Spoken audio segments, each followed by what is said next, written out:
tired of the same old sports media?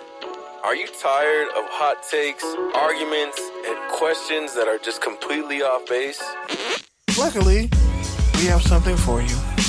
Touchdowns and tangents of the people, for the people, by people who care about the culture and all its concise commentary.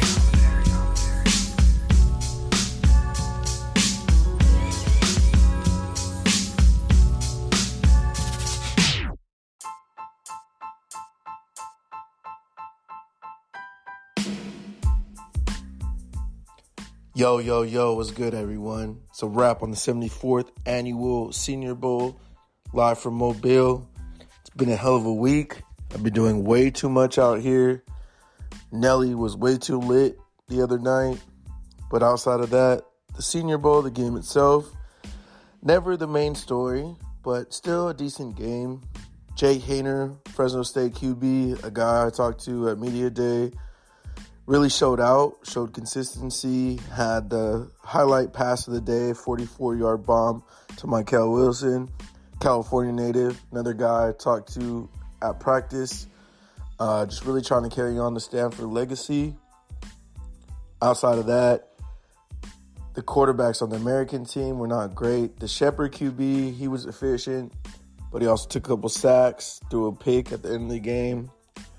Max Duggan, Heisman runner-up, not as advertised. A lot of guys actually didn't play for various reasons. Some of them just sat out due to injury concerns.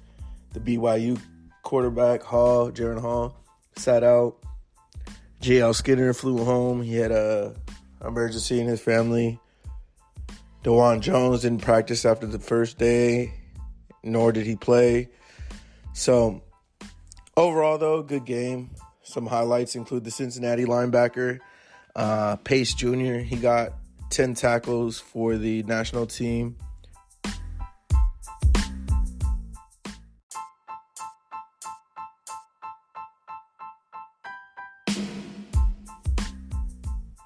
Other standouts include Purdue tight end Payne Durham. He had a couple big plays in practice. He made a big catch on the one from Malik Cunningham.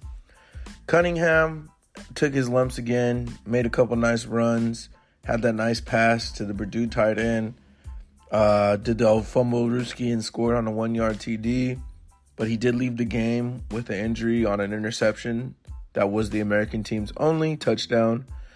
The dude who actually made the pick, Anthony Johnson out of Virginia, also had a decent week, big corner. Some questions about his speed, but not on that 37-yard touchdown return.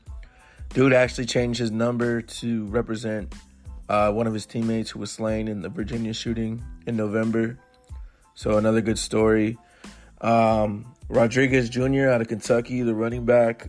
He also lost his mother in January.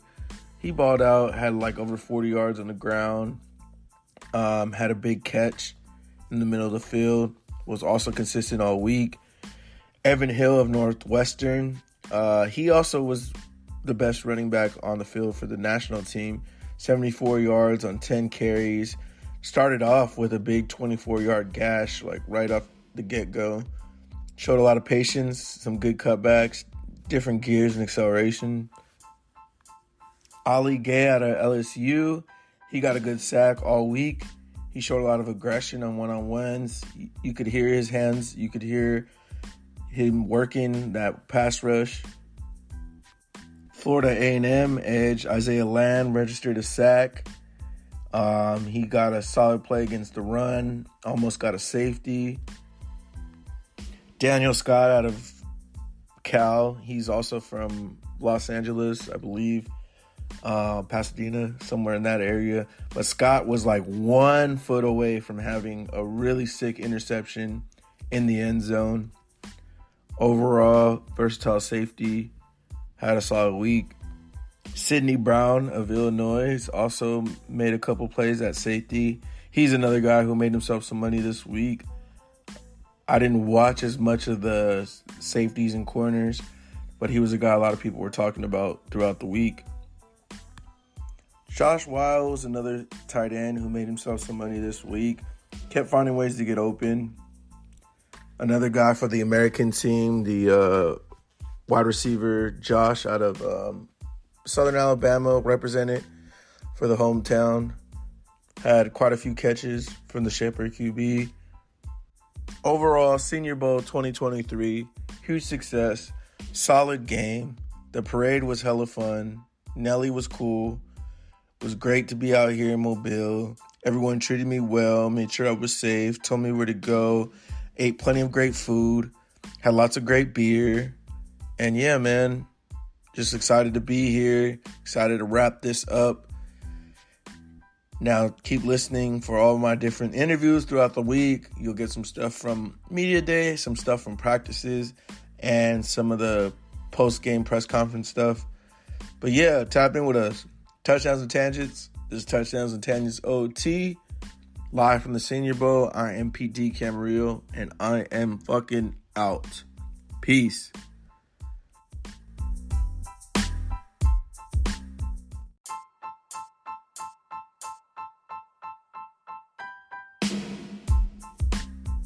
First up, I spoke to Michael Harris of Stanford, talked about the lineage of Stanford athletes, talked about working with TJ Houshmandzadeh out of California. And yeah, check it out.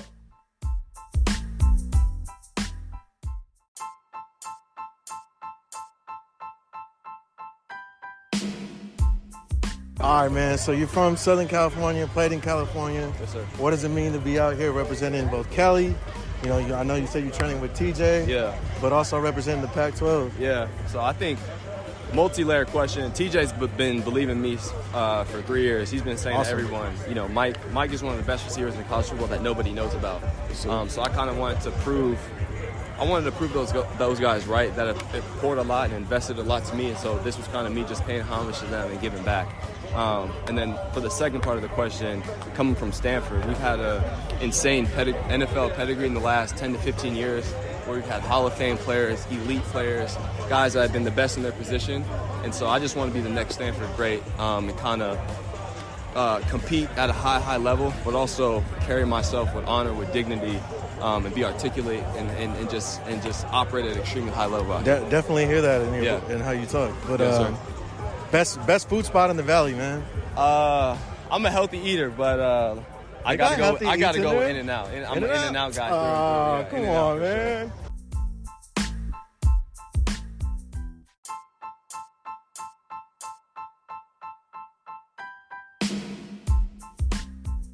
Next up, we have Malik Cunningham, quarterback out of Louisville, a guy I talked to after the first day, or actually second day of practice, a guy Kenny talked to a lot last week in Pasadena.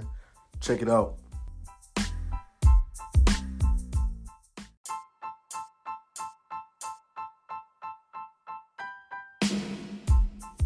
Hey, man, so I was out at the NFLPA game last week covering you. Can you just talk a little bit about how that experience kind of prepped you to come out here in Mobile? Yeah, man, a lot of competition out there. Some of the similar things that we ran out there, running out here, just different verbiage. So it was good. It was good. Cali was good to me, and I'm just happy to be back in my home state. And today, obviously, you had some ups, you had some downs. You know, how are you look to bounce back tomorrow? So first day is always going to be a little wobbly, you know what I'm saying, just getting with the receivers, getting timing. But when we did connect, that was good, but just still some stuff I need to work on, which is just timing with the receivers. So tomorrow's going to be much better. Thank you. Yes, sir.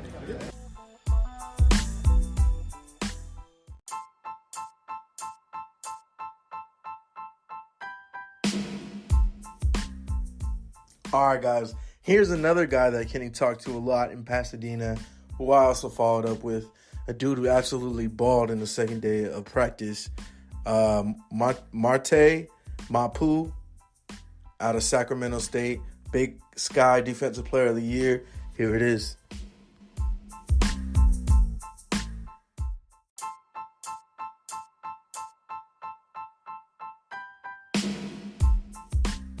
All right, first off, how was practice today?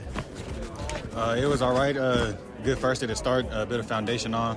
But, we have meetings tomorrow, so we're going to see what it really looks like. And obviously you were in Pasadena last week at the NFLPA Bowl. Can you talk a little bit about how that experience kind of prepped you to come out here in Mobile?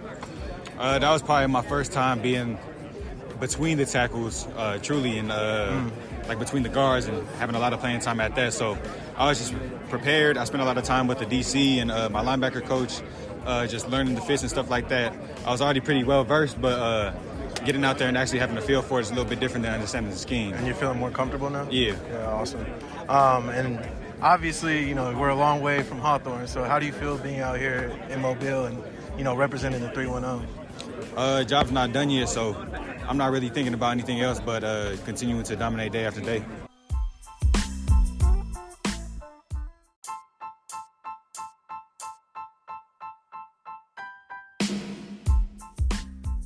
Here's another guy I was way too excited to catch up with.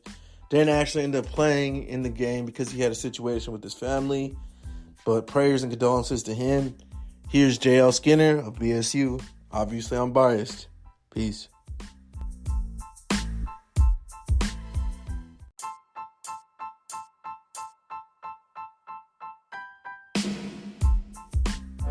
You're a long way from San Diego, a long way from Cali. How does it feel to be here in Mobile representing, one of the greatest football states? It's been honestly great to be here. I don't really care about the distance that much. When it's time to work, you got to go wherever you got to go. So I'm honestly just glad to be here. It is a long way from Cali, though, so you're already right about that. But I had to take that little-ass plane. Yeah, little plane coming here. So I'm great. I'm actually blessed to be here, and it's been a fun journey so far.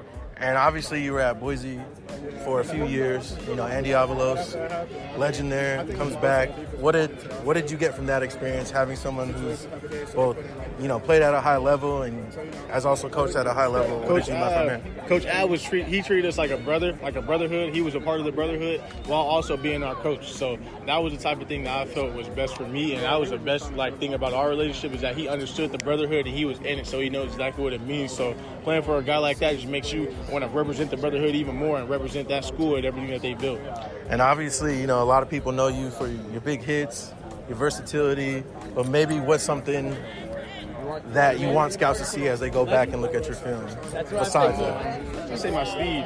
My speed can sometimes be deceiving, especially I've had a couple plays where I can show off my speed a little bit, so I just want to be able to, I'll run the combine and just show it then. We're not going to speak on it, but my speed's a little higher than people may assume. So. Okay, I love that, man. All right, well, thank you so much.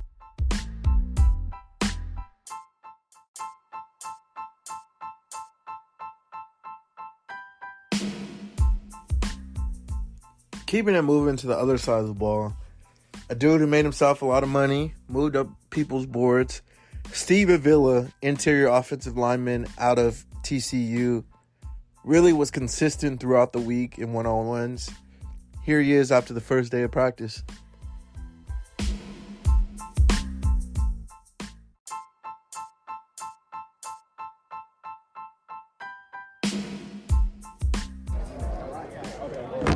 All right, Steve, so how do you feel like you did today in practice? I think I did fairly well. There's a lot of good competition here, so you're not going to win all the reps, but thought I played pretty well. Yeah, from what I could see, you look like one of the more consistent interior linemen. Obviously it's a deep position on your team. The interior defensive line is also deep. Yeah. How do you plan to kind of separate yourself the next couple of days? I want to show my versatility. That was my goal, coming in here. I got a rep at center and one-on-ones, looking to get more. I think I'm going to start getting implemented more at center next couple of days. So. And how do you approach that? Do you have to shift your mind? Not really. Positions? I mean, these two positions are very comfortable for me. I played one for 2 years, excelled at that, and I played left guard for one, and I did very well at that too. So it's kind of night and day for me. And then, as a whole, the offensive line kind of took their lumps, one-on-ones, but you guys turned it on in a team. Can you talk a little bit about, that kind of synergy and how that came together? Well, I feel like as an offensive lineman, you're always going to have ups and downs, and it's awesome to see that we all have that same mindset. Shit's not going to go right all the time, and I feel like that's the mindset that we had. We didn't take the losses hard. We didn't take the wins hard either. You got to keep a level head playing offensive line, so that's how we took our approach today. And speaking of those ups and downs, obviously your season didn't end as you would have liked. How can you take that adversity and use that to propel you to the next level? Well, losing always sucks. Yeah. So, as a player, you always want to do what you can to not let it happen again. Yeah. I had some critiques for myself during that game that I'm looking to fix and I'm working on still. So, yeah. All right, man. Best of luck. Thank you. Appreciate it. Yeah. Yep.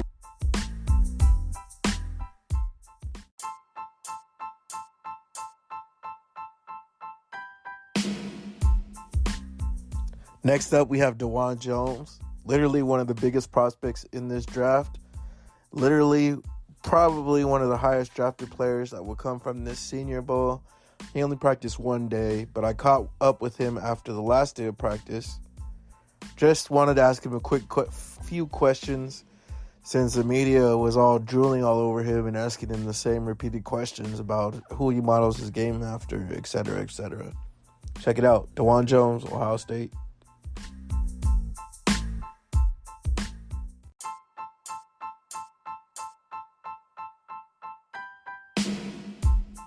Take Trent Brown, Lane Johnson, and Kyle Becton. Just because we have like similar bodies, except for maybe Lane, of course. But Lane, I watch his pass just because he has a good pass game, so I want to like idle and image whatever he has going on because it's working for him. And then, how's it been in the experience of meeting teams? What teams have you met up with so far up to this point? We met up with most 16, and I'm breaking down with the rest of the 16. So we all know all of them. I feel like so. I would say just total all 32. Were the Bucks one of those teams that you met up with so far at this point? Like the Buccaneers? Yeah, Tampa Bay. Awesome. Oh, awesome. Thanks, man. I got it. What's the best thing you've ate so far out here in Mobile? Best thing they served was probably the gumbo they had. I didn't try it until we got down to the Sugar Bowl COVID. Yeah, so COVID year, I tried it then. I would say that I had to stick around and get it for sure this time, being down in a little down south area. And what's your usual go-to pregame meal or postgame celebration meal? What you like to break bread on? I'm a big soul food guy, so Okay. wherever my grandma brings over from Indianapolis, I tear it up, whether it's cabbage and mashed potatoes and fried corn. You got to roll. Yeah. All right, thank you. For sure.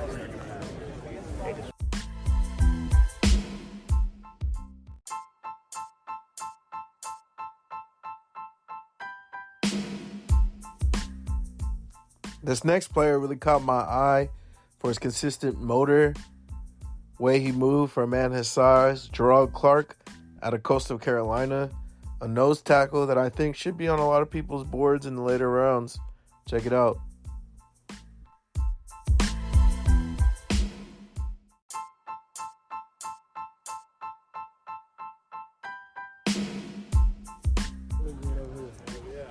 All right, Gerard, so you play one of the toughest positions, nose tackle, constantly double teamed, got to be the strongest, got to carry weight, and now they want you to be able to push the pocket versus the passer. So how do you keep your mind, your body right, playing one of the grueliest positions?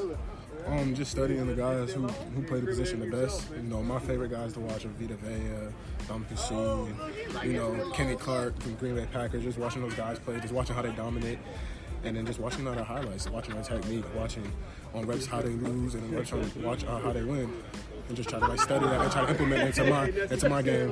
And all the guys you talked about are really versatile. Yes, sir. So what kind of situation do you want to get yourself into? Really be kind of the same way, versatile, be more than just, a zero technique, slide out to maybe 2-eye, shade, but, also just be dominant, be as dominant as them, earn my respect. And as, scouts and coaches go back through the tape now, the rest of the process, what do you hope that they'll take away? That they see that I'm more than just, a run stopper. They see that I can push the pocket and get back to the quarterback. And you move really well, too. Thank you. All right, man. Well, good luck. We're rooting for you. Thank you.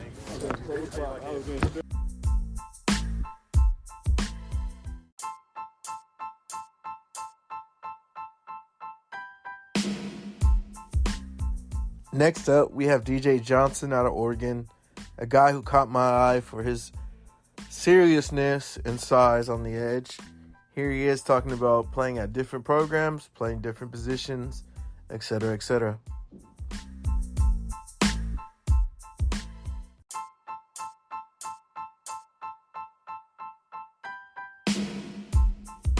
But yeah, DJ, so you played a couple of programs, you transferred to Oregon, you played a little bit of offense. How has all that change kind of prepared you for this environment in Mobile and also the NFL in the future? I mean, it's adapting, growing, learning a lot of stuff. Sometimes learn things fast, sometimes learn multiple things at the same time. So I feel like when you're well-rounded, it's going to be beneficial for you in the future. And obviously, Oregon didn't have the kind of season you guys are used to. How do you take that kind of experience and build on it? Well, it's, you learn from your mistakes. We looked at every bad game, every good game, got to take it to the doctor. And from there, you just got to grow as a change the culture and make it better so that when the new guys come in, the older guys got to, set that tone. And even I go back there sometimes just to, watch how it's going, just so they can see that there's a passion at this program from the alumni. And obviously, I just met you, but talking to you, you seem like a real serious dude. I watched you on the sideline. You were locked in the whole time. You were talking to your teammates, your coaches. Is that really how you approach the game? Yeah, for sure. Like I love football, man. I love learning everything. I'm absorbing everything. I'm having a great time out here. Awesome. And last question would just be, at the next level, like, where do you feel like you would be most successful and most comfortable? I mean, honestly, I'm an edge setter. I like to set edges like the rest of the passer. That's where I feel the most comfortable. But with the hand down or hand up? Hand down, hand up. Hand down, obviously, primarily. I'm going to get my best for success, but I have the capability of rushing in it, too. Anything else you want to say about this process or the draft in general? I love it, man. I'm enjoying it. All right, man. Well, best of luck. Rooting for you. Appreciate it. Yep.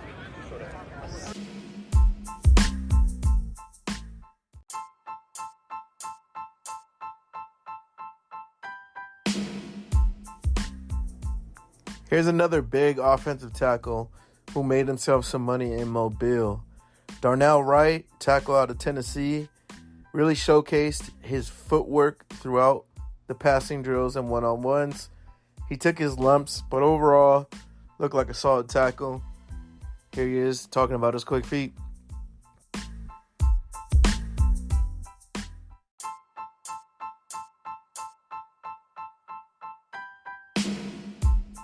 I think you really showcased quick feet today. What do you kind of credit for that? I think I pride myself on trying to be a little bit of finesse guy. I mean, at my position, that's kind of something that you have to have. A lot of people say I bring power a lot. I mean, I think I do as well, but I try to pride myself on having finesse as well. But is there any sort of training that you do to really focus in on that, or Yeah. I mean, you train. You do jump ropes. I mean, there's 1,000 things to get your feet quicker. Probably one of the most things I do is just hoop, play basketball. You know what I'm saying? Yeah, that's great. People probably think that's kind of silly, but no, for someone your size, that's the best thing to do because you jump in, moving, quick, twitching. But otherwise, what else are you trying to prove the rest of this week? Yeah, I'm just trying to steadily increase in the classroom, not in the classroom, but in the meeting room, steadily increase everything I'm learning and try to apply it out here. I know there's things I can do perfectly, but getting out of my comfort zone and trying to apply some of the things that I've learned and get them to get those things better. I think that's going to be big for me. Awesome. Have a good one, man. Appreciate it. Room for you.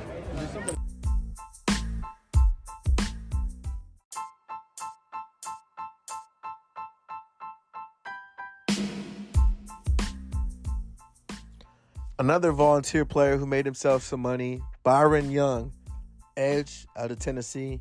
Not to be confused with the other Byron Young, who was on his team as well, out of Alabama, the 3 technique, another guy I talked to at media day. But Young out of Tennessee really looked consistent off the edge, one-on-ones. Seems like a versatile guy. Check out real quick interview after practice on the 3rd day.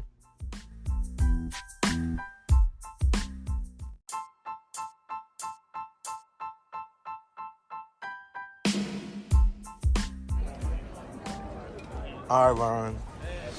4-3, 3-4, hand down, standing up. Do you care? It don't matter. And obviously, there's a big tackle class here. You guys are going at it all day long. How are you trying to stand out this week? Just going against the best. In college football, just trying to do my assignment. Make my pass rush more, efficient, work on my technique every day. But, yeah, just trying to do my assignment and, get better. And obviously the Vols, started off hot, season cooled down a little bit. But overall, what do you take away from your final season there, and how do you look to build on that? I just going take to the next level. I just take away, everything we did in the offseason and going through it and saying what we was going to do, and we did it, winning 11 games. So just keeping that mentality everywhere I go, just saying the goal and sticking to it. All right. Anything else you want to say about this experience in Mobile or the draft process overall? Man, just this experience, man, it's a dream come true. I always wanted to be at the Senior Bowl, and just something that came true. So I'm very blessed for this, opportunity. Awesome, man. Well, rooting for you, wishing you luck. Keep it up. All right, thank you.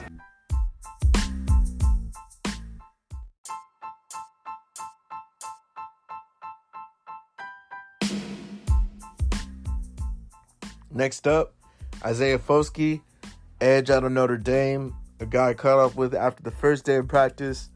Talked to me a little bit about his faith, about how even though he's not Catholic and has played at 2 different Catholic schools, he's enjoyed having a connection to a spirit and being higher than himself. He thinks that's really what has helped him propel himself to this high of a level. Here's Foskey at Meteor Day.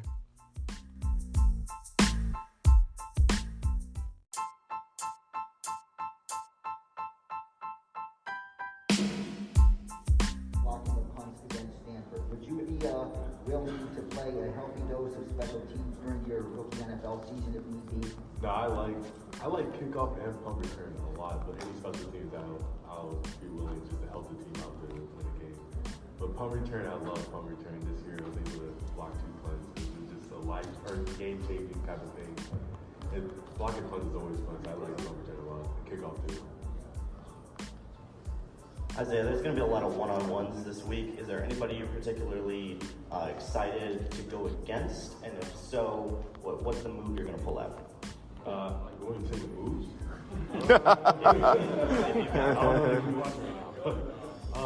I feel like a lot of hype has been around like Dwan Jones, so that's like one guy I've been really studying film about and wanting to go against, and Blake Freeland too, because I wasn't able to go against him as much as we played BYU. I was going against other tackle a lot more than Blake Freeland. So that's like another guy I'm really excited to go against. And I saw Richards too. I'm not sure if this year, I haven't seen it, but that's another guy I'm excited to go against.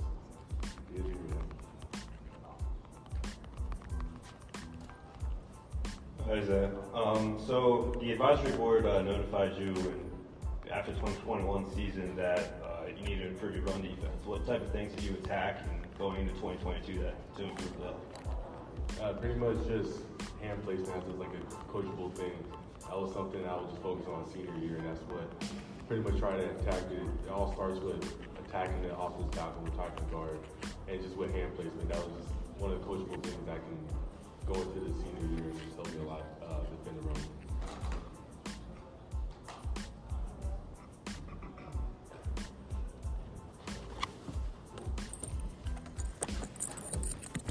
Isaiah, just to follow up on that earlier question, blocking 4 punts, 2 versus UNLV. What's the secret to getting home on those plays?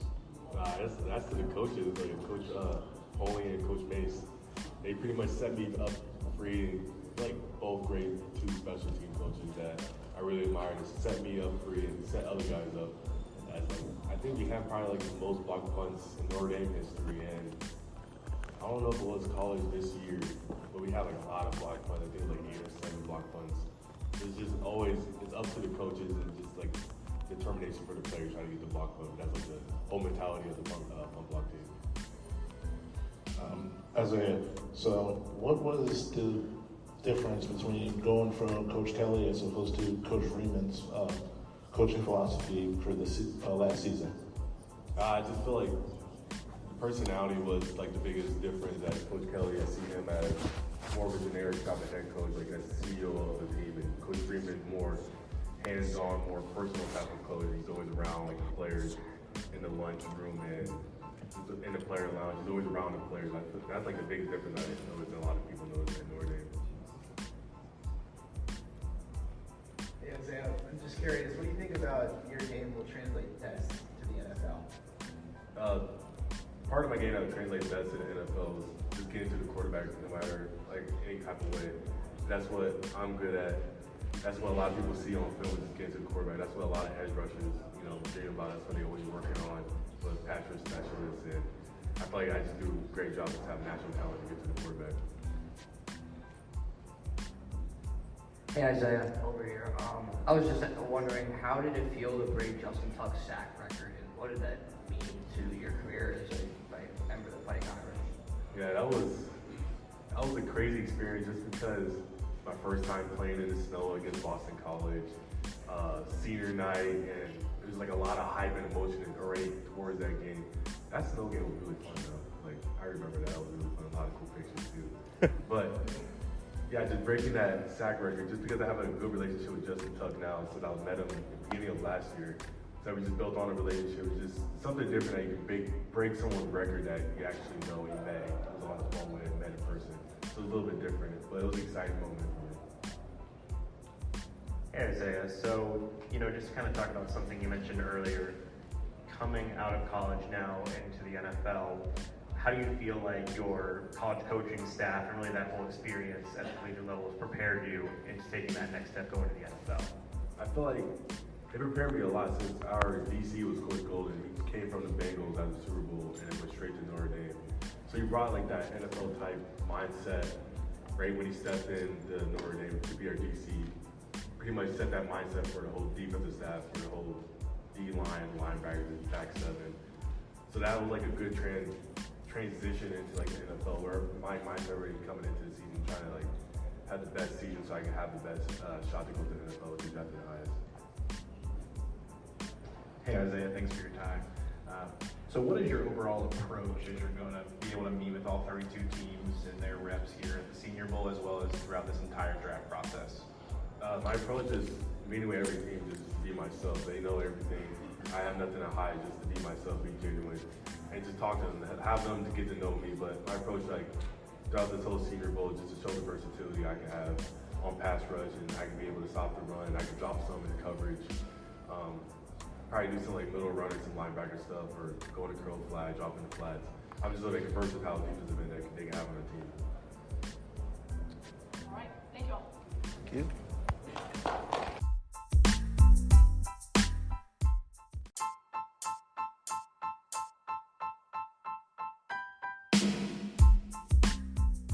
Here's another clip from Media Day before the week of practices really got rolling. Max Duggan, quarterback out of TCU, Heisman runner-up, talked about his experience coming to Mobile. Didn't have a great practice or great game, but might still be worth taking a chance on in the later rounds. Here's Duggan.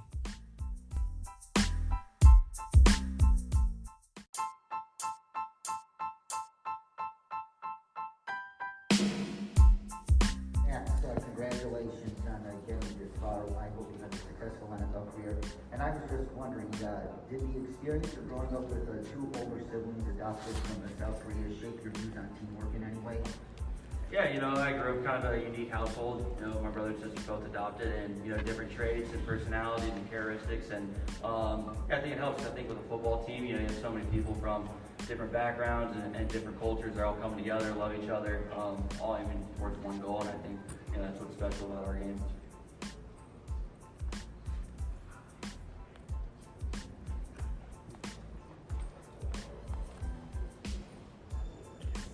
Max Clarence Hill, 4-Star Telegram.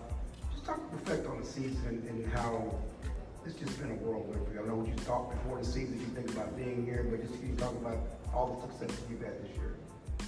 Yeah, this season was very eventful. A lot of things going on. There was one that TCU and Fort Worth and our program, we're gonna remember for a while. It was a special season, a lot of great memories. Didn't finish the way we wanted to, but I guess since the end of the season, things have just kind of been moving fast for us. Obviously, coaching staff, players are all moving into the next chapter, so there hasn't been a lot of time to reflect. But we understand that it was a special season and a lot of great memories, and just happy to put the program going into their spot. And I'm just curious, with the TCU offense being so explosive, Garrett Riley, your OC, what do you feel like made him really special or unique in what you guys were able to do? I think he's so innovative and confident in us. He allows us to be ourselves and be confident and just be aggressive and bold out there. And I think that was the mindset that he put into us as players and as a program. and allowed us to be successful. Obviously, he's tremendous in scheme and X and O's and all that, and putting us in the right spots. But I think that was the mindset that he put into it that allowed us to have success. Hey Max, thanks for the time. How do you feel like the experience of playing in the college football playoff, as well as having such individual success as ending in the Heisman conversation this year, has affected you as a person and as a prospect? Yeah, I think it helped a lot. You going and playing in the playoff, and you getting to play against the best players in the country and competing at the highest level in college football and be under the lights. I think it just puts you in the spotlight. Whether it was a success or a failure, I think you learn from it, and I think it's going to help. Me and all the other guys that were able to be a part of it, learn, and moving on, into the next chapter, and even playing in this game against the best in the country and getting to compete against each other is going to help all of us. Morning, Max. This year you started off fighting for your job. You ended up playing in the national title game. Tell us how this ride was for you. Yeah, it was pretty special. A lot of ups and downs, but I was supported and surrounded by a lot of great people, whether it was family and friends, teammates, coaching staff, people at the university. Just so many people in my corner that helped me get to this point. And I think just continuing to believe in yourself, work hard, be a great teammate, be a great leader. I think you do the right things, good things are going to happen. I think just being surrounded by a lot of great people in my corner allowed us to have a great year like we did.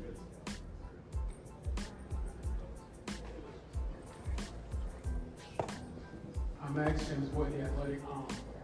Quick question about Darius Davis. What stands out to you about him that we don't know, and what do you think he will do next level in the right situation? Yeah, DD's such a talented kid. We know what he is as a specialist punt returner, kick returner, and how he can change a game in one play. But I think he's pretty underrated in the aspect of a receiver. I don't think a lot of people give him enough credit for what he's done as a receiver, whether it's the way he runs routes, the way that he can manipulate guys with leverage, his hands. He bailed me out a lot this year. He made a lot of big-time plays as a receiver for us, and I think he's got a special future as a specialist and as a receiver. Max, over here, right here. How do you look back on the championship game, and obviously a tough one for you and the team, but being that it was your last game in college, what were you able to take away from it? Did you go back and watch it? Just sort of explain how you dealt with the disappointment a little bit. Yeah, we have a great season, and obviously did not end the way we wanted to. Unfortunately, how the national championship game went, and we got our butts kicked. But there's a lot to learn from it. Obviously we're not going to let that game dictate how we see ourselves and how this program's going to go, and take away from our season. But there's a lot to learn from it of who we are, how to prepare for games, be in big spotlights, be in big games, and how to handle something that was a failure in our eyes, and how to get up from it.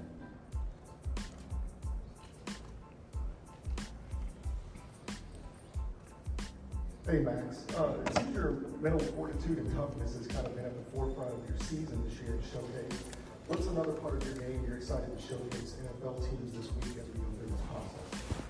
Yeah, I think just being able to show all around football knowledge, and obviously Senior Bowl NFL is a little bit different than college. You're going to huddle for what a lot of teams don't really do. You're going to have to kind of some lengthy play calls, lead a group of men, things of that sort. Just kind of run a whole operation, which is a little bit different than college style of play. And I think I'm excited to be a part of that, learn it, develop that, and get into that, and it's going to be exciting. Hey Max, tell us a little bit about your relationship with Quentin Johnston, both on and off the field, and what NFL teams are going to be getting out of him as a player as well as a person if they join their franchise. Yeah, well, Q, he's such a stud. He was tremendous for us, and one of our best players. And what he's able to do vertically, and run by guys, whether it's vertical routes, posts, go up and catch deep balls, big balls, just go and do so much. And obviously, what he's been able to do underneath, whether it's slants, under routes, curls, hooks, he's so agile, being 6'4", and I think he led the Big 12 in missed tackles as a receiver. But I mean, what he does off the field is being a hard worker, never complains, one of our leaders, and just a guy you don't have to worry about any issues off the field, which makes everybody's job and my job easy. So he's gonna be a good one. Last couple questions. How's it going, Max? Lever KT here, CFB Nation. So in Garrett Riley's system, you ran a lot of 10 personnel, 2x2 sets. How do you feel like you're going to adjust to the NFL? Yeah, I think, you see in the NFL, they're still running 10 personnel. I know, obviously, you're going to get into 11 and 12 and, some bigger sets, but I think it's a learning curve. I still think there's a lot of concepts and terminology that, are moving from college to the NFL. You see a lot of similarities. Obviously, there's some differences and variations of formation or terminology of how, some teams or coaches might call something, but there's still similarities in both aspects, and I'm excited to kind of, jump into it and learn a lot about it. Last question back here. Hi, Mr. Duggan. Jeffrey Calvin, KCOU. Obviously, Sonny Dykes coming in and having a great season with you guys. How do you think him coming in and taking over helped you and helped the team to push you both to have a great season and for the future with your career in the NFL? Yeah, with Coach Dykes coming in, I think just the biggest thing he put into us as a program was confidence. Letting us be ourselves, not play tight, play loose, believe in ourselves. Continue to fight, compete, and I think that really showed this year of some of the deficits that we came back from. And Coach Dykes is putting the program in the right direction. He's recruiting well. He's developing guys, and I think our program's headed in the right way. Thank you all. Thank you guys.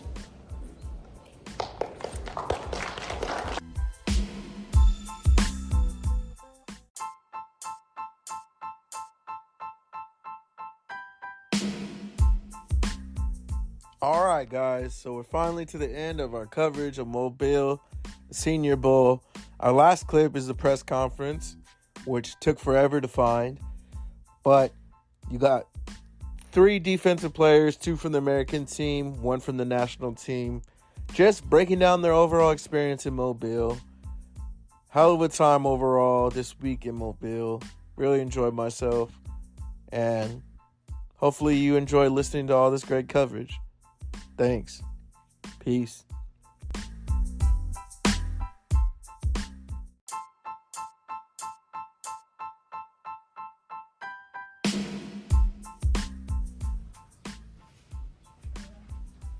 Just I guess each one of you just talk about the game, about the week in the words.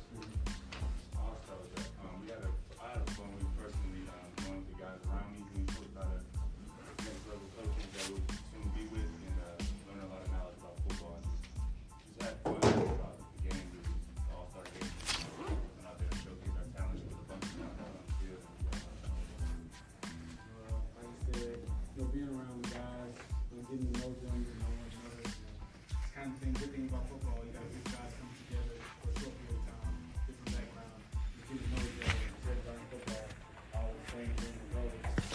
Unfortunately, I wasn't able to play today, but this is great being a student of games together. Yeah, it's a pretty special thing. Just being around other guys from other teams, and we're all just working for the same goal. I have a question for Cameron. You're joined by a couple of your former teammates from Alabama. What is it like to play one last game with those guys from Alabama? One more experience before we go to the draft.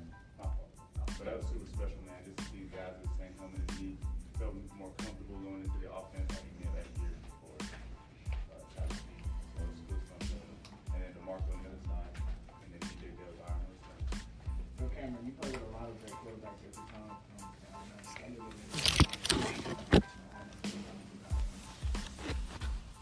Like, you want me to talk about my quarterback or you want me to talk about your quarterback? Alabama? Oh, man. Well, I'll just talk about Bryce Young because he's really the one I played with on the field, and he's very special talent. So whoever picks him in the draft is going to have very, very special play. Humbly, to be able to play me. What about these quarterbacks? I love every single one quarterback. Every quarterback I've played with, obviously. But Bryce Young has a special spot. Go ahead. This goes to Carlton. Knowing your journey, you came in as a walk-on and you leave Troy as the most prolific tackler in NCAA history, breaking the record this year. What does it mean to you to be around not only players from Power 5 schools and having gotten, I guess, that more scouting and all that? What's it mean to also be around, I guess, more so, I guess, other coaches and getting that opportunity to really start building, I guess, your way to the pros? You know, a lot of guys in my position, we look at it and be shell-shocked, but, you know, like we said earlier, it's, you know, I would say like 50 plus guys for just one dream that they dreamt about when they were like 4 years old. So, you know, we're just excited to get out here and get to know these guys for this week. Carlton, okay. This is Raleigh. I just want you to talk about the coaching you received this week and what was it like, right, making adjustments throughout the week. I had Coach Doyle as my team for the same. I had a great time with him. He was very straightforward in teaching, and I was very easy to understand the way he taught. I had a good time. It was information well, easy to connect with him. It was fun. Yeah, I had Coach Edwards and Coach Flint from Tennessee. But yeah, you know, the Raiders. Yeah.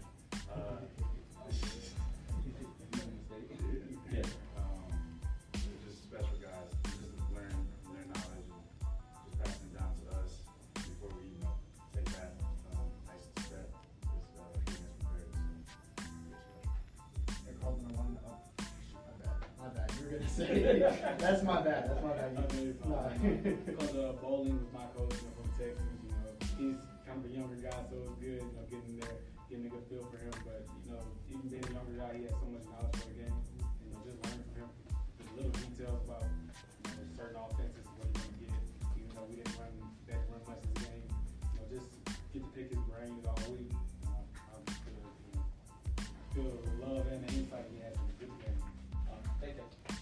There you go. Now, all right. Sorry about that. Yeah, so I wanted to ask, like, obviously being a Mobile guy, I know, you know, I've talked with you before over the phone about, you know, what it means to you to, you know, be here and, you know, representing your hometown. How did that feel now, just being able to, you know, being in the past? How did that feel compared to what you were expecting going in? And, you know, like, what are your thoughts about being able to represent Mobile here at such a big stage? You know, I always bring back to the city. You know, that's homegrown. You know, I love this place. You know, seeing my family, friends, you know, family members I haven't seen in years up there. You know, just seeing them come out here just support me, even though they knew I was going to play today. Just seeing their faces really just brightened my day. Even though I was kind of down, I wasn't able to play. You know, you can't look down when the guy has his plan. You got to go through it with a smile. This is a question more for the defensive guys. If you had to pick one running back from this week that, you know, was the toughest to play against, who would you guys choose? I go with my former teammate from Nebraska, Evan Wall. He's pitching back, but we'll see if that holds. He's hitting that hard. He's very, very tough. You got Evan Hall, you got Chase Brown, so those are the two. Okay, I appreciate it. How does it feel to be, you know, starting at Northwestern jersey, wearing that Auburn helmet here? How does that feel now? Just being here and having teammates from, you know, both teams here is pretty special. Just sharing the experience together and knowing that we've been through a lot throughout, you know, 4 to 5 years together is nice to like come full circle. So it's pretty special. What's next for you? Shower.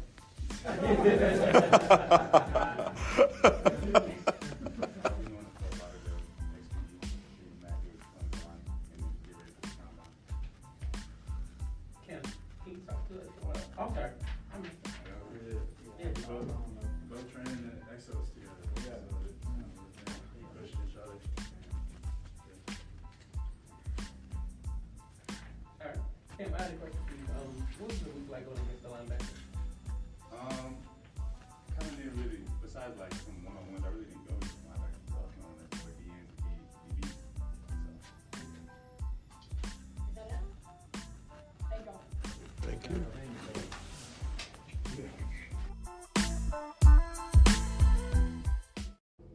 What's good, everybody? This is PD Camarillo, one half of Touchdowns and Tangents.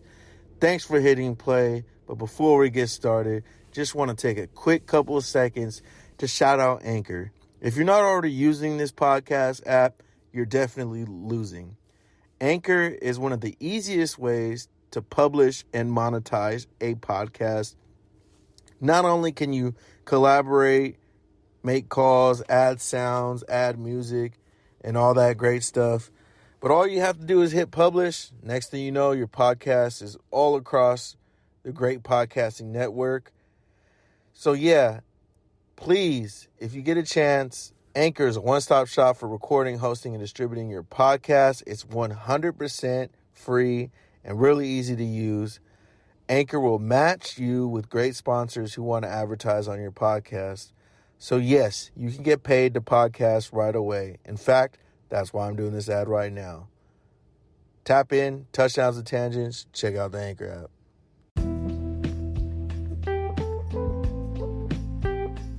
So how's this process been? And, since the season ended, have you had a chance to kind of really look back on your career at Utah and, the Rose Bowl game and just everything that went into that? So far, I've had a lot of time to, sit back and reflect on, my time at Utah and the different things I was able to learn and experience. And I just been thankful for it all. I felt like my time there coming in, I didn't know exactly what to expect. But just being part of the culture, being part of everything that the coaches preach, and being there with my teammates, it was a blessing. So being able to win a Pac-12 championship and then playing the Rose Bowl was one of the greatest moments that I could have, ever wanted. And the way you guys kind of came out was, you had Clark Phillips, you had Devin Lloyd a couple years ago. That was kind of a loaded linebacker room. What did you learn from those guys, and how did you kind of? I spent my first 3 years at Florida, so I was only at Utah for 1 year. So being there for 1 year, I didn't have the chance to learn from Devin, but being able to learn from the same coaches that he learned from and the same staff, I definitely feel like I got a lot of great information, a lot of great technique on how to play this game. And coming from Florida, how much of it was a difference, culture shock from the SEC to the Pac-12? It was definitely different culture-wise, just because, just football game days is different. Down in the South is done big. Every venue is big. And the Pac-12 is not necessarily like that. But, I felt like football-wise, it wasn't too far apart. When you're playing guys like Caleb Williams, you're chasing guys like that around, you can definitely feel a similarity within the game. I would just say the difference between the Pac-12 and the SEC, the top of the Pac-12 can definitely hang in the SEC, but I feel like as you go down the SEC, there's more consistency than there is in the Pac-12. And, that Utah-Florida game, what were your emotions kind of going into that? It was a great game. I was really, it was really a great moment. Something I was looking forward to for months. High emotion. That's the only thing I can really describe. I had high emotions that game. We weren't able to do what we wanted to do that game, But like anything in life, you have to take the good out of it. We took the motivation from it and try to keep forward so we could do what we wanted to do at the end of the season. And what was it like? Obviously, Anthony Richardson Jr., freak of nature, top flight quarterback prospect.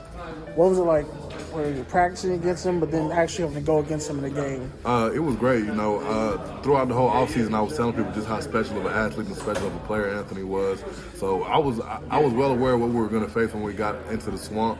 So it was a weird feeling because I love seeing my guys flourish, but I hate them doing it against us. So yeah. And obviously the Pac-12, all those QBs. Whether it's Caleb Williams, Michael Penix Jr., just across the board, the QBs that were there, Bo Nix. How did you elevate your game as a linebacker having to watch film on all those guys? I feel like just, at Florida, we didn't really dive into too much about breaking things down as much as we did at Utah. Part of the reason I wanted to go to Utah was because they didn't have a history of recruiting highly, but they always performed at a high level. So when I was looking at that, it made me sit down and think, okay, this is somewhere that I should really consider because they're able to take players who aren't necessarily known and made them perform at a high level. So being at Utah, it taught me how to, break down film, how to look at the little things that I necessarily didn't look at Florida just because we had talent, Being at Utah, we had to take things very literally, look at things very slowly, and understand what we're going to get in every formation. So I feel like that made me a much better football player, and that's what's going to prepare me to be a great football player in the league. And going forward with that, do you feel like, because obviously some linebackers, they know they're going to be playing nickel, a lot of high nickel, maybe they can play inside, outside, maybe doing a little bit of pass rush. What role do you feel like you best fit in? Just a hybrid. I feel like I can blitz from anywhere and I can cover from anywhere, whether it's a tight end or a linebacker. I feel like my key thing is the versatility, whether it's stacking back and playing or come on the end of the line and rushing. And I feel like the biggest impact I can make is in the pass rush game, getting after the quarterback. Whether it's blitzing from off the ball or in the line position, I feel like that's my best attribute. And for training and the combine, do you have like a set number for like what you feel like you want to run, whether it's like the agility drills? Oh, 40? 40 definitely, 4 or 5 or under, and all the explosiveness drills. I look forward to opening some eyes. Let's just say that. I feel like the numbers will be very phenomenal, and a lot of people will be happy with what they see. Most definitely. You say your last name one more time? Diabate. Thank you. Good luck. Yes, sir. Thank you.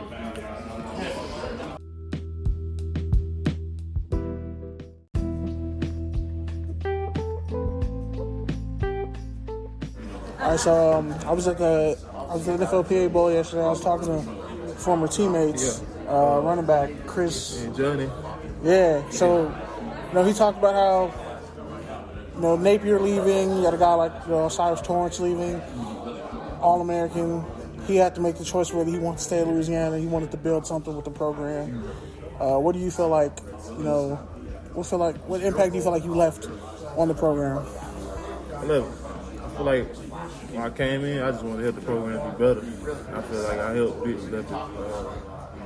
helped it be better than it was when I got there. Coach Napier coming in, at the end of my first year, he turned the program around, and we bought in the blueprint and stuff like that winning mindset. So when my time ended, I feel like I left it in a good spot. And how do you feel like you kind of progressed and became your best self towards the end of it? Well, I feel like I just took one day at a time. Even when it wasn't my time, I just kept working. It ain't always about me. It's about the team. So I just kept working. And when I got my time, I made the best of it. And I never looked back.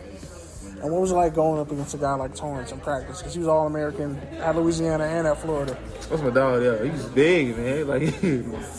I gotta get him on the edge. He play guard, so I play on the edge, so I gotta get him to move. But he's great. I ain't got nothing bad to say about him. You ever came down on a stunt and been like, "Oh, it's gonna be a long day"? Nah. I had him and Max Mitchell give me a double team one day. I thought, y'all can't do that, buddy. Y'all can't do that. So as far as because I also asked him, I was like, because he's from Mississippi, but he talked about okay, what is Mississippi known for cooking wise? Mm-hmm. And I was like, Louisiana, because they were out in Pasadena, the whole Whataburger versus In-N-Out debate, and I was like, okay, well, forget that. From Louisiana, what dish, what food do you feel like you would recommend to somebody who's never had it before? Off the top, no, gumbo off the top. Any soul food. You gotta have it. I feel like our soul food is different, and not to mention in Louisiana, it's different parts who cook better and stuff like that. Everybody cook good in Louisiana, but I think the 985 between 985 and 504, between them areas, we cook the best.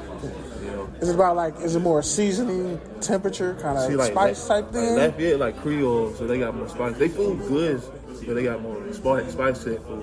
With New Orleans, and to my way, you got spice in the food, but you take the seasoning, you taste the bland and everything, you just right on.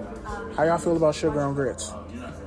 First time I seen that when I got to college, I asked my teammate, what are you doing? Why you put salt and pepper in grits? I don't versus cream or wheat, because I see somebody put syrup on grits too, and I was like, yeah, y'all on the way. Wow. Y'all just hungry or something. Y'all just trying stuff. That's a lot. Yeah. Well, yeah. So as far as the coaching, because I know you talked about NIL too. Did you guys get a chance to get NIL deals from a lot of the local restaurants, local businesses? We did. Chris got the one for Dino's. Lafayette Eats, they helped out a lot too. Because Levi set that off, so it was started spreading out to the team. At first when the NIL deal stuff came out, I wasn't worried about it. I know it's good. Ain't nothing wrong with it. It was just I wasn't worried about football. All that stuff would come, and it came a year after. I got a NIL deal for the biggest lawyer in Louisiana, Gordon McKerney. So he the biggest Florida. Like anywhere you go in Louisiana, you'll see one of his billboards anywhere. That's great to keep too. You always gonna need a lawyer. Yeah, always gonna need a lawyer. So like going forward, into the draft pro days, everybody's situation's different. Some people say just look at my tape. Some people like I'm gonna run and do everything. How are you kind of approaching that? Do you have like a high number in the 40 you want to hit, or you want to, what numbers you want to hit as far as just testing? 24, 4, and 4, 5. Oh, okay. And lastly, also I asked about chicken, and I did not think it was going to get that much of a response. And he also talked about dressing, because he was like, there's dirty rice, and then there's dressing. Yeah. I was like, okay, as far as like chicken spots, Bojangles, Raising Cane's, Chick-fil-A. I got one spot to beat all the spots in Lafayette. What is it? Mama's Chicken in Opelousas. That's like right by, it's basically Lafayette. Like it's like 20 minutes outside Lafayette. Like Mama's Chicken. Yeah, you can go to sleep for the rest of the day once you eat that. Get you like a 3 or 4 piece and a lemonade, and gumbo. It's a day. I gotta check that out. Thank you. Good luck. Appreciate it. What's that?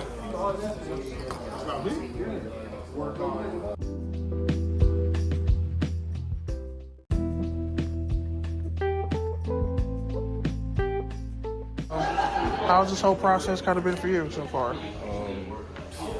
would say it's been a little shaky so far. I enjoyed myself so far, so I'm just trying to fill everything out and do things the right way. And how does it help make you a better edge rusher having to go up against a guy like Anthony Richardson every day in practice? Oh, it definitely means you got to stay on your feet. There's no free sacks or free anything. You got to break down and control the rush. You got to have a level rush with active quarterbacks like that. Not only Anthony Richardson, but pretty much that's the game now. And just practicing what works. With a guy like that, you don't want to do anything that's stupid. You want to do what works. That's pretty much it.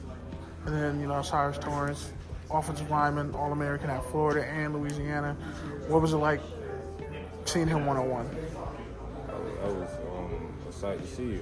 Just seeing the guy that don't give up anything, that's rare in the SEC. So, just looking at that, seeing how that guy come to work every day and see how, no matter if he gave up a sack or not, he's still here to work like he has. So I appreciate, working with him. It was a pleasure.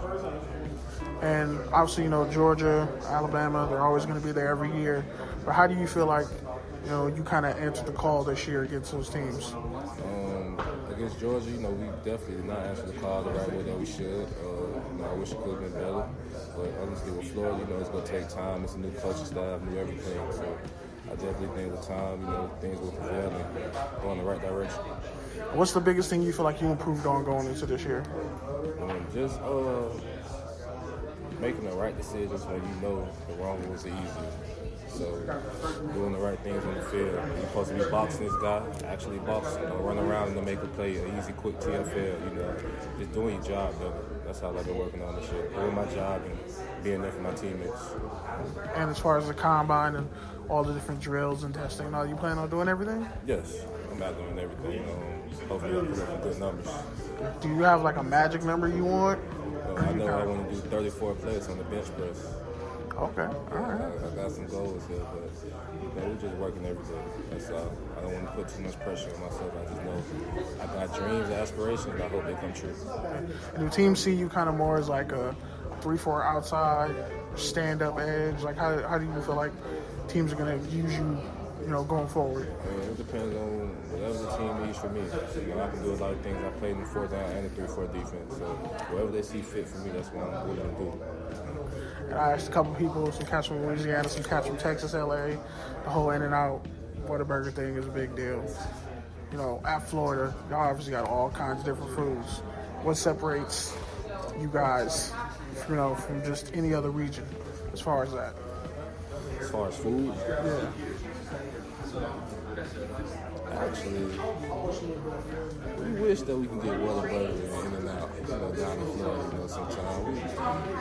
We're pretty mainstream down there. McDonald's, Wendy's, Wingstop, you know what I'm saying? And, I'm a hole in the wall guy. So I like the places that nobody else know about. So that's what I go for. It's Florida. Can't go wrong with anything. Got fish, seafood. Are you a big fried gator guy, or you kind of stay with it? Oh no, You know, I'm from Georgia.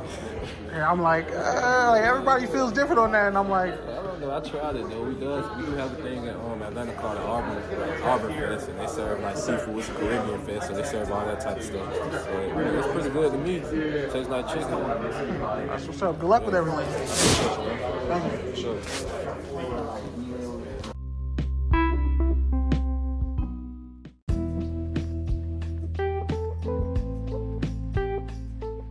So, you know, a year ago, much different circumstances for you.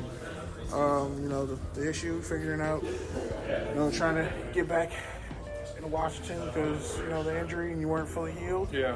And then you have a legendary season with, you know, how you guys played. How have you had a chance to kind of just take all that in, and what has the past year meant to you personally?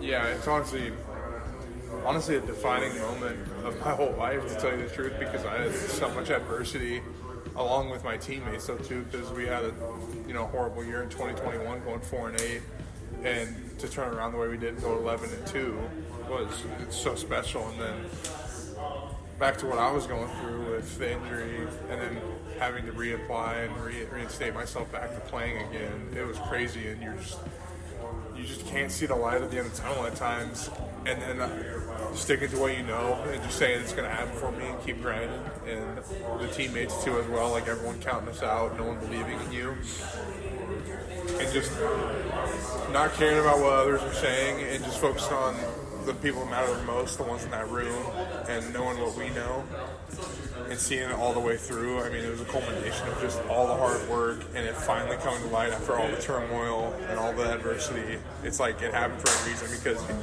we all became such stronger people, and you saw that outcome with 11-2. That's just because we've been through so much BS in the past couple of years that we were finally done with it, and we're willing to fight our way out of it. And we were so hardened by all of it that it was just a special team, because we just had seen it all at that point, and we reached the mountaintop, 11-2, and that was a testament to all the hard work. You guys feel like you kind of got snubbed in terms of like the Pac-12, we saw how the Pac-12 championship game went, but do you guys feel like since you didn't get to play USC, and how the Utah situation played out, like, do you guys feel like there was more left on the table, or were you fully satisfied with how the year ended? I agree with both of those.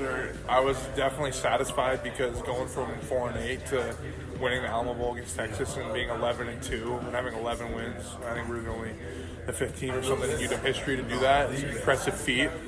But yes, we felt like there was more on the table, and I know that's what the team going into 2023 is motivated for, which is great, because I believe they're going to do great things. Of course, we want to play the best, and we thought we deserved to be in the Pac-12 championship, but the new rules, the way it worked out, it just didn't work with us being in there, obviously, and we're watching that. Of course, we wanted to play Utah or SC and think we would have given them a heck of a fight. And then being in one of those New Year's Six games, I think it would have been a similar outcome. But no, I'm thankful for everything. Being 11-2, I'm going to cherish that. That's for sure. Yeah. And you good now? Injuries, no injuries, all healthy go. You good? Yeah, 100% healthy. I'm all good. And going into how did you once you got past that emotional hump of just fighting to just be there, and then you're clear, and you're like, okay, now it's just the work. At one point, did things just become natural and the switch flip? Yeah. I don't think it came until middle of the season, October. We had some tough games in there where we were on a 2-game losing streak after going 4-0 we lost to UCLA, then we had a bad loss against Arizona State the week after.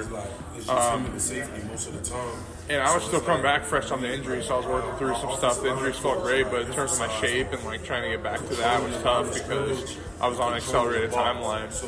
But it just kind of clicked where I was like, we have to put our all into practice every day. I'm just going to show up and give it my all.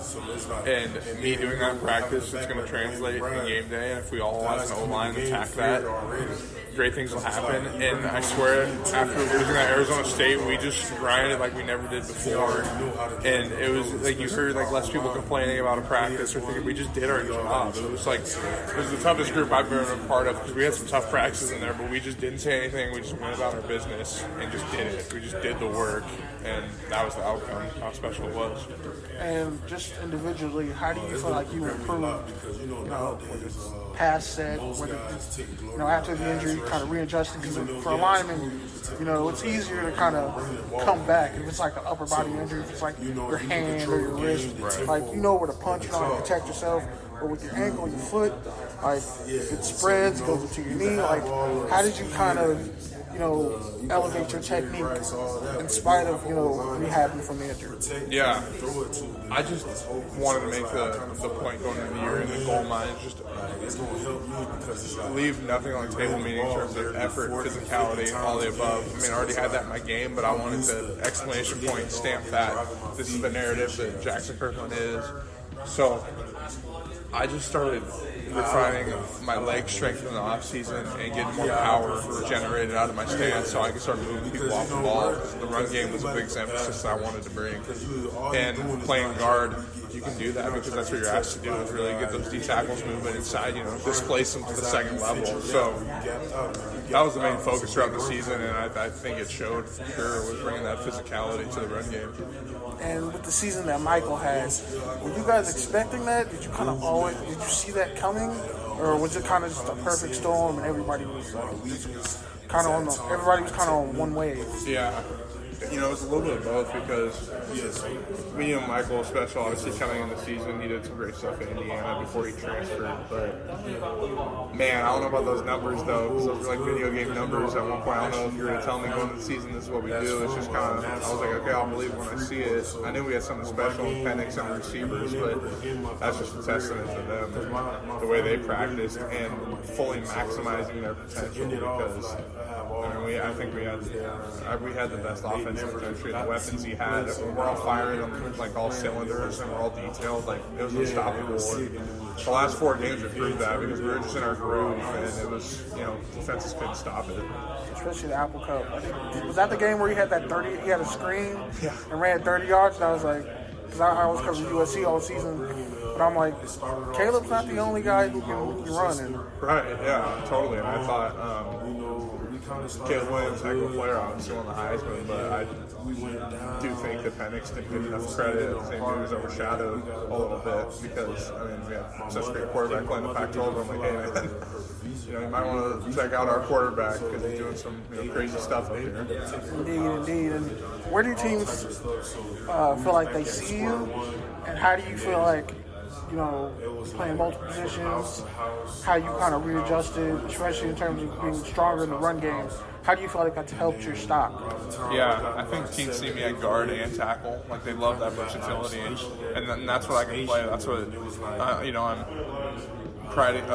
I'm creating that narrative of who I am, because it is who I am. How I played was being the most versatile player, and I think I'm the most versatile player in the draft, so that's what I'm conveying to teams. And some teams either like me at guard or some like me at tackle or some like me at both. And the beautiful thing is, like, they really got a player that can play 2 positions. So they got like 2 players in one, essentially, because I can do both for them. So they definitely love the versatility, and that's something I'm going to keep doing.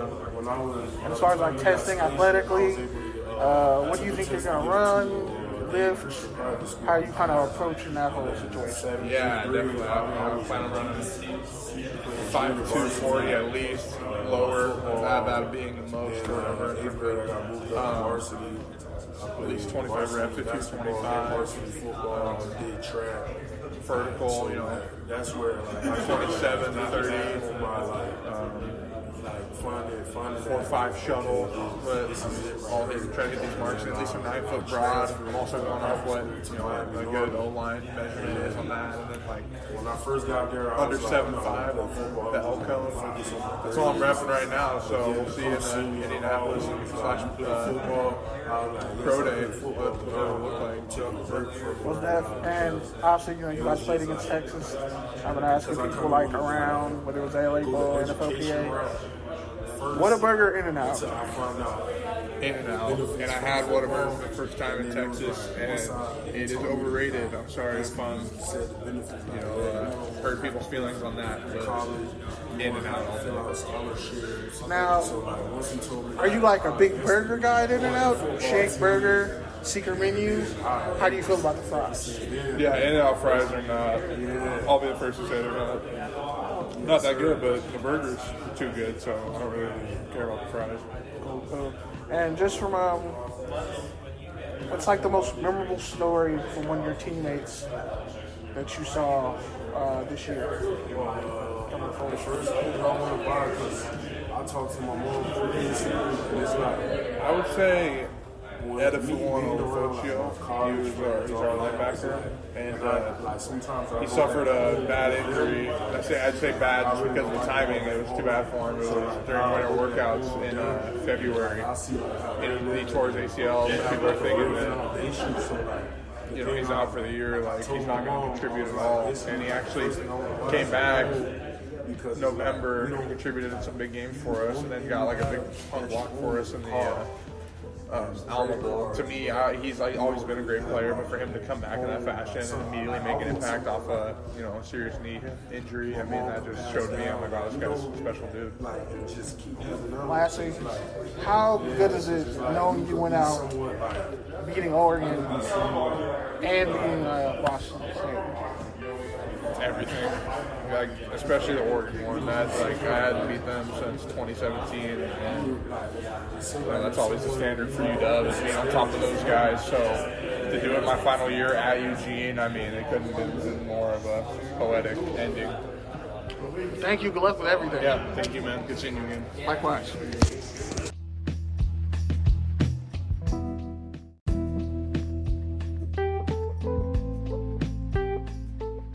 So, have you had a chance to kind of think back on just your career, season, how everything went? Yeah, of course. I couldn't have pictured for a better season, a better group of guys, a better team. I wouldn't change anything for the world. And how's the leg? It's good. It's getting better each day. Just broke my ankle and a little fibular fracture, but it's good though. It's coming along, and I'm starting to run a straight line. And next step is cutting. Are your brothers kind of like help coaching you along, help you with that rehab process? Mm-hmm. They always have. Actually, my mom is actually an athletic trainer herself, and so she does all that for me. Yes. And with how USC kind of finished the season, you went from being the lead guy to seeing Austin take over, and then both of you seeing, Raleek have kind of a breakout moment. How did that make you feel, just knowing that you once had that progression, and then you see a younger guy come up after you, and he kind of finally has that breakout moment? It honestly, it makes me feel super proud at that moment, because I've seen, Austin and Raleek almost every day in action, and I know what, kind of players what kind of players they are, and I know how, they can make an impact on this game. And so just seeing them, do what they do on a live stage like that is just, super proud of them, super stoked, super excited. And the senior offensive lineman, obviously, a lot of just 6 years between like two different guys. Yeah. Brett and Voorhees were on the Rose Bowl team. I mean, how does all that, that experience in one room just make you all better players? Like, how does it even help you just in how you look at film? Well, all them boys just made me play football comfortably, because I know what they're doing. I know they have the experience. I know that they've been here before. And so just playing balls with those dudes, man, they just literally, they make you feel safe out there. They make you feel like, okay, I can run this play and not have to worry about, Dietrich's guy or Brett's guy or Voorhees' guy or Bobby's guy, because they got him. Because they've been here before, they've seen it, they've done it, nothing phases them. And so it was just, a great core of O-linemen that we had this year and a lot of experience. And your pass pro is one of the things, there's plenty of highlights, dudes get stuck. From Oregon to now, because obviously Oregon really run-based, but the play action was huge. USC, obviously, and whatever it was. As far as, your approach to pass protection, how did you kind of manage to keep improving every time? And what are some of the things you look for when you're watching Well, defense? when it comes to pass protection, especially a guy my stature, a guy my size, like it's all about technique. It's all about how, low man wins, how the violence and velocity you bring to the table. And, at Oregon, I had a real big issue with it. I couldn't really get it down. Guys were bigger than me. I had so much excuses for it. But then this year I kind of locked it in and put it in my mind that, no one's going to touch Caleb. No one's going to touch his quarterback if I have anything to say about it. And so it was just a mindset thing, and just and incorporated with the technique, just to make, a great pass blocking, just a whole year of just great pass blocking.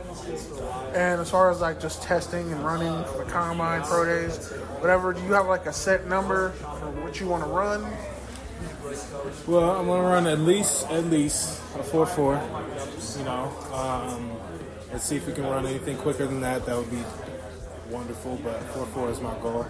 Around 15, 16 on bench. And those are just the big ones I've been thinking about.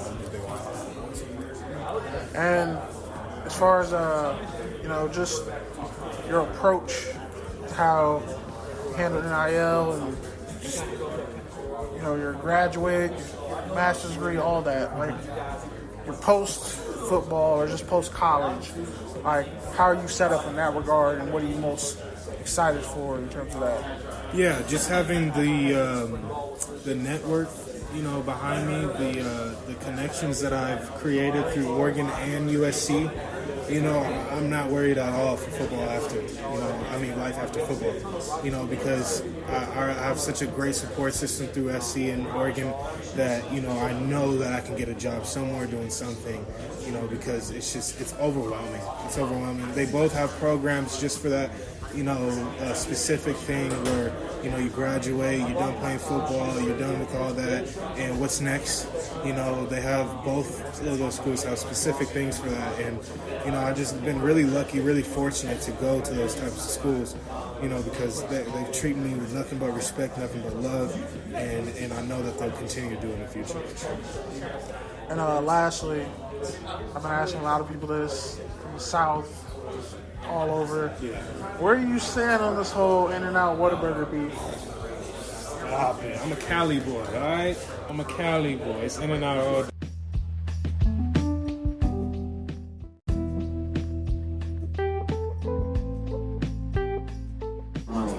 Yeah, so how's it been, being acclimated to this and, training for the draft, after ASU season? It's been good, man. Of course, it'll get stressful here and there, but you gotta control what you can control, man. The process, everything going to take care of itself. I'm just blessed and fortunate. I thank God for having an opportunity of a lifetime sitting right in front of me and, training every day to, get closer and closer to a dream that I'm gonna achieve. And, I'm just, controlling each day that I can, that comes about, and, I'm just putting my best foot forward. How's just being around all these Pac-12 guys? Has the competitive energy kind of spiked back up? I feel like the competitive nature always been there. If you hold yourself to a higher athletic ability, just because what you're getting yourself into.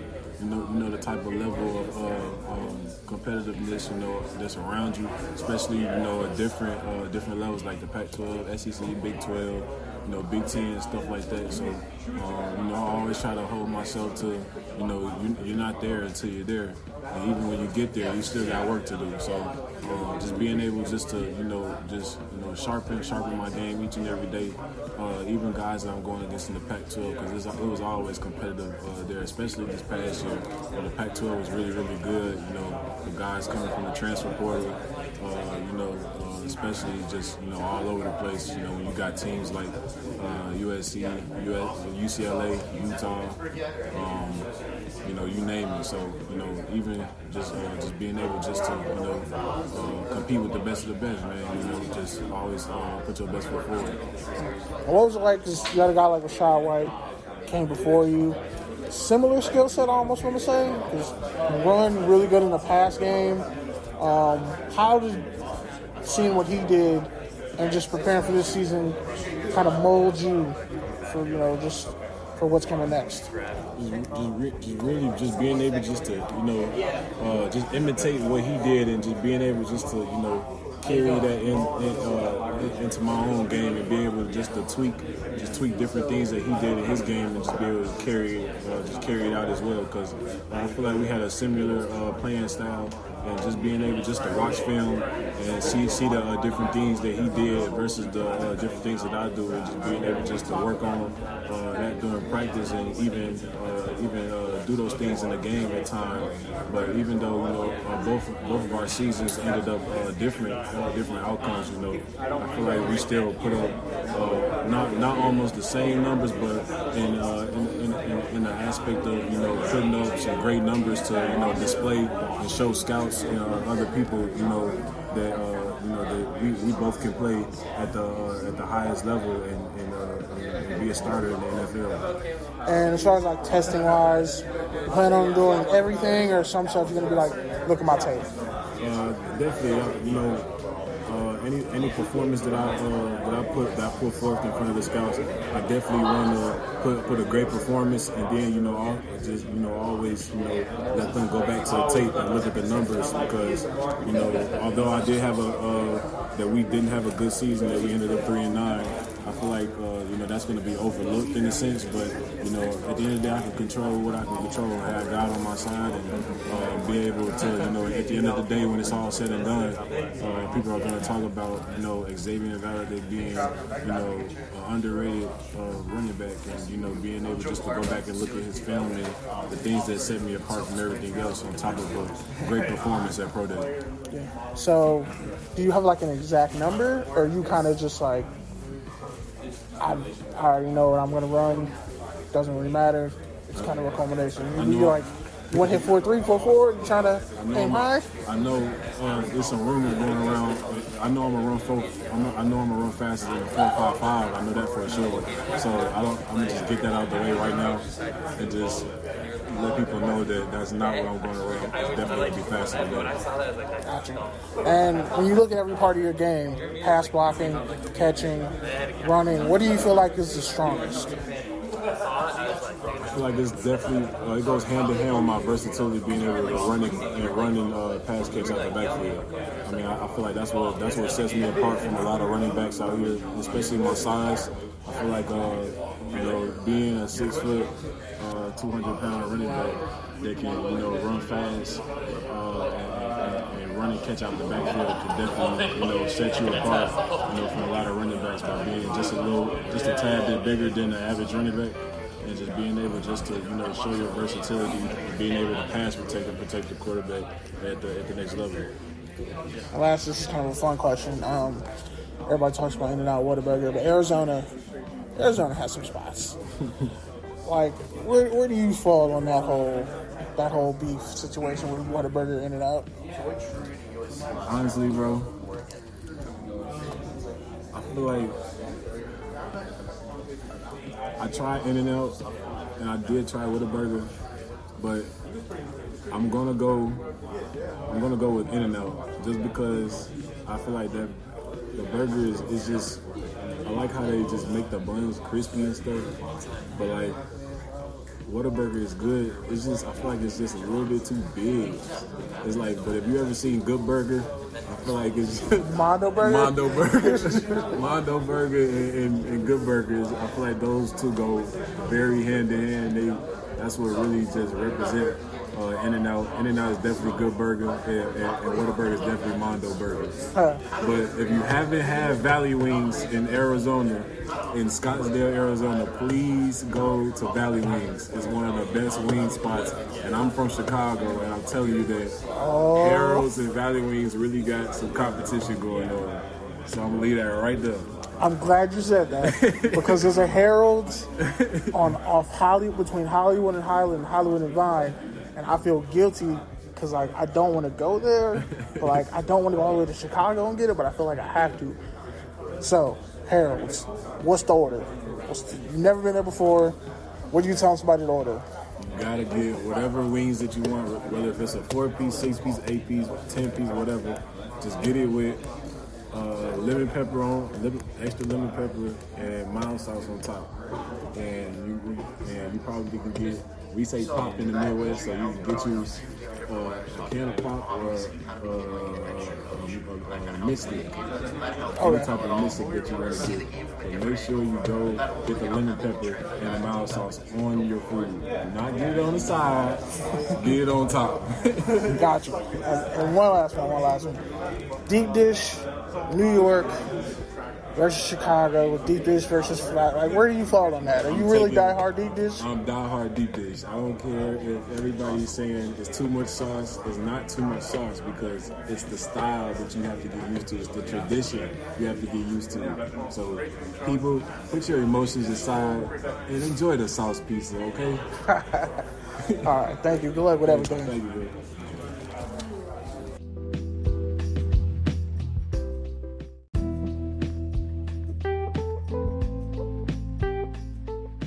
So how's this process been for you, and with like just the linebacker class that's here? Like, how you feel like you meshing with the guys? It's been fun so far. I mean, meeting new guys from all over the place. Play the same position, had the same goals as me. It's been cool just hearing them talk about their processes and everything like that, and just been a fun experience all around so far. And what's like the biggest thing you want to kind of get on tape for the scouts? I just want to show them who I am, really. I mean, I'm not trying to do anything different or try and switch things up. I'm going to be me. I'm going to go out there and play the way I play, and I think that should, show for itself. As far as like testing wise, do you have a number, or are you kind of just like 40 wise? Yeah, 40 wise, all the drills. Do you have like numbers you want to hit, or are you kind of like, I'm gonna hit the basic benchmark for what I need for the position? I don't really know right now. I mean, I'm not sure yet, to be honest. I don't have any specific numbers that I can put out for you yet. It's all good. And when you look back on your career, to date, like, what's the biggest thing you're proud of? College career, biggest thing I'm proud of, I would say my ability to adapt.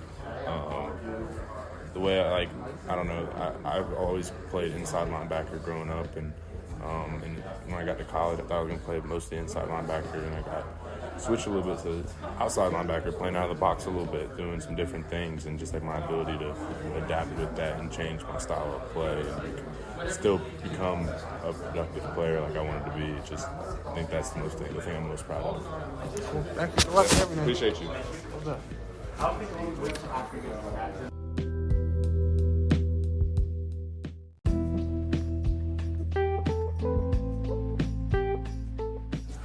So how have you kind of taken, what's been your approach to kind of this whole week? Just learning. Just learning how it is to learn NFL playbook, etc. As far as running back, receiver, you have a preference, or you kind of just? Honestly, don't have a preference. I feel like I excel in both. I'm able to show my speed in both positions, including kick returns. So to me, it's not a problem. And you look to set any combine records? You want to put out any bold predictions, or you feel like? Yeah. No, most definitely. I'm definitely coming for that 40 record. Still working on it. Just got to see, man. You got, some fellow Bruins here, fellow Pac-12 people here. You got five Bruins. Got a Trojan here. Like, how does it feel, after the year you guys had, the season, and even just how your career played out? Like, how does it feel finishing off this last bit of college with them? I wish we would have went out with a bang, a bigger bang, beating Pitt, excuse me. But overall, I feel like it went well. I feel like I showed what I needed to show. Just next on the bigger things. What's the one thing that you feel like scouts, they see your tape, they see the speed, they see the athleticism, how they can use you, but what do you feel like is an overlooked aspect of your game? I feel like my strength is overlooked because of my size, 5'9", 180. I feel like I'll surprise a lot of dudes, for sure. As far as pass blocking, do you feel like the coaches are kind of going to put you in those positions to where it won't be more let's have you in the slot, you're going to be moving, stock blocking, how do you feel like you're going to handle the pass blocking situation? Yeah, I mean, at the end of the day, pass blocking is 1-2. you go up there and hit somebody, you know, they're gonna feel it. Yeah, I mean, if they put me in this position, I'm gonna have to go block. You know what I'm saying? So even if it's a third down role, running back role in the league, I'm good with that too. And with the way, you know, UCLA ran the ball, and the way they, you know, they've been producing tight ends, and Chip Kelly, his offenses, they will run the ball. Definitely. What do you feel like it's something that you hang your hat on, you know, in regards to the run game? The O-line. Man, you see them, they was blocking their tails off this year for sure. You know, can't speed in traffic, you know what I'm saying? So just big shout out to them, everybody, really, the tight ends, O-line, even us receivers blocking.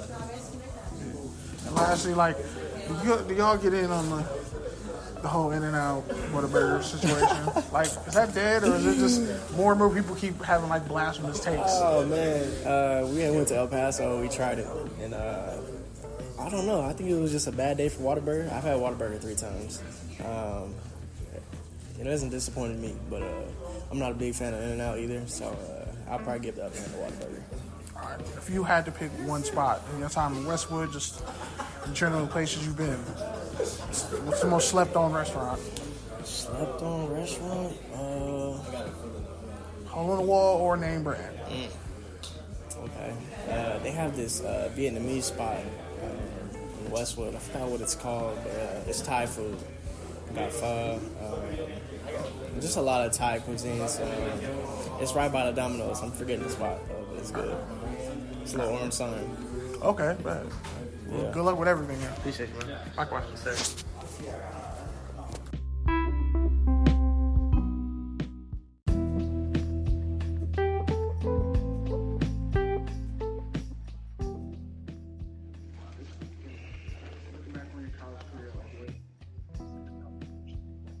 a blessing to be here. Speak too much Bowl. You know, what is most is you know, being able to show my versatility in college.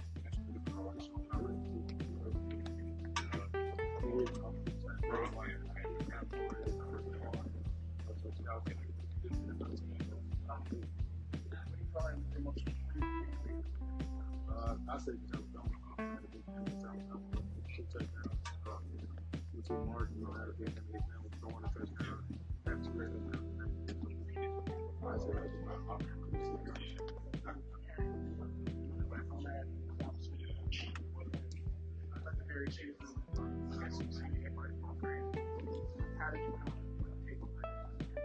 I took it all in, you know, with the team, you know, we celebrated wins, you know, but you know, that practice go out there, so the rest of the week go out there, so you know, we all have fun with it, and I took it all in, what's happening, you know, the program really good, that's so good. It's kind of constructed. What do you feel like comparing to the most program? I would say, you know a lot of NFL teams play a high tempo.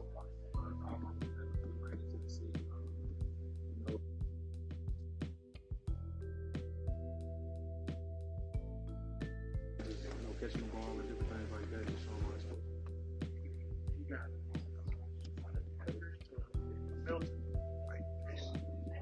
still going out. Like, how do you kind of describe that? High over the top. What was the dynamic in that receiver? That one is special. You got high quarterback is still special. Like Joe Miller, two great quarterbacks. They both believe Jalen Hyatt is a great quarterback. You know, to have those guys, Like, for him, is he certified for 4-2? What was that? And you like, how you feel like getting the test?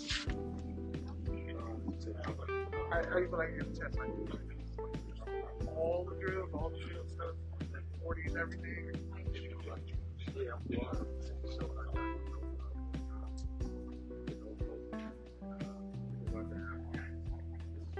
and lastly, like, when they took the goals, y'all came to practice. I'm pretty sure y'all had the next day off. Like, what was the explanation? Like, how was that? Did y'all watch the security footage? Like, how many times did y'all rewatch that? Them taking the goalpost and throwing it in the lane, whatever. Yeah, it was in the river. That was crazy. You know what I'm saying? It was just a lot of people out there. You know, it's funny because you know you can go on Twitter and you can see them going in the river. It was special. Real. I feel like you talking. I mean, a lot of programs. But it was definitely fun. The atmosphere. Everybody just wanted to take the goalpost, keep people running up, stay with the goalpost. They really almost canceled your next game because of that. No. How did they get another one